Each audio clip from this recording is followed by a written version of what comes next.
কাঁঠাল পাকার লক্ষণ দেখুন বন্ধুরা। এইদিকে তো হয়েছে পরে, আর আগে হয়েছে এদিকে একটা।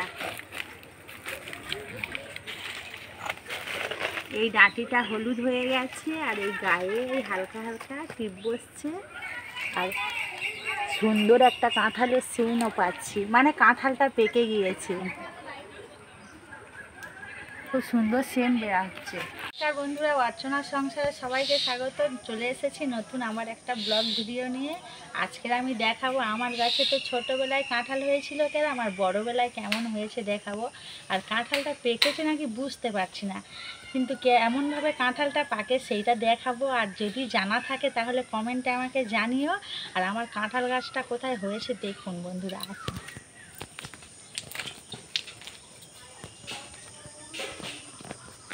এই পুকুর, ঘাট আর কাঁঠাল গাছটা একদম আমাদের পুকুর আছে আর জঙ্গল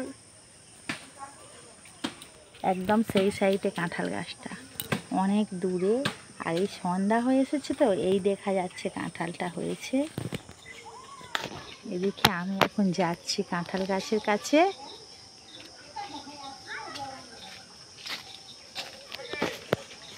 এই কাঁঠাল গাছের গোড়ায় এসেছি, আর এই ছোট ছোট ছিল, তিনটে বড় হয়ে গেছে কাঁঠালগুলো। এত গরম তো দেখতে এসেছি যে কাঁঠালগুলো পেকেছে নাকি, রোজ একবার করে এসে দেখে যাই। কাঁঠাল পাকার লক্ষণ দেখুন বন্ধুরা। এইদিকে তো হয়েছে পরে, আর আগে হয়েছে এদিকে একটা।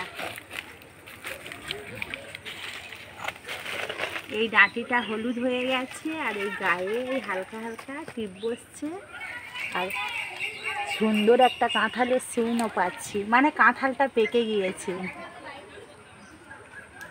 খুব সুন্দর সেন্ট বের হচ্ছে। কাঁঠালটা কেটে নেব। আর কতগুলো কাঁঠাল হয়েছে দেখুন বন্ধুরা।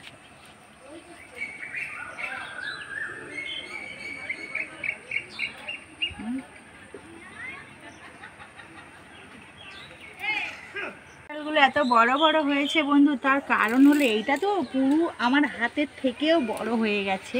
আর এই পুকুর আছে তো, পুকুরের পাশে রসের জন্যে কাঁঠালগুলো বড় হয়েছে। ডাঁটিটা দেখুন বন্ধু কত বড় হয়েছে।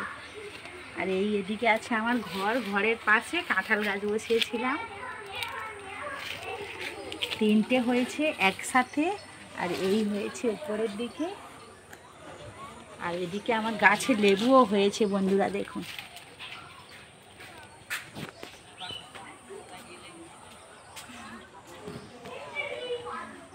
কাটবো না, আজকের ভোরা পূর্ণিমা তো, তাই কাঁঠাল কাটতে নেই, চলে যাচ্ছি।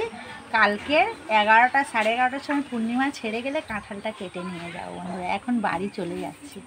রাস্তাটা দেখুন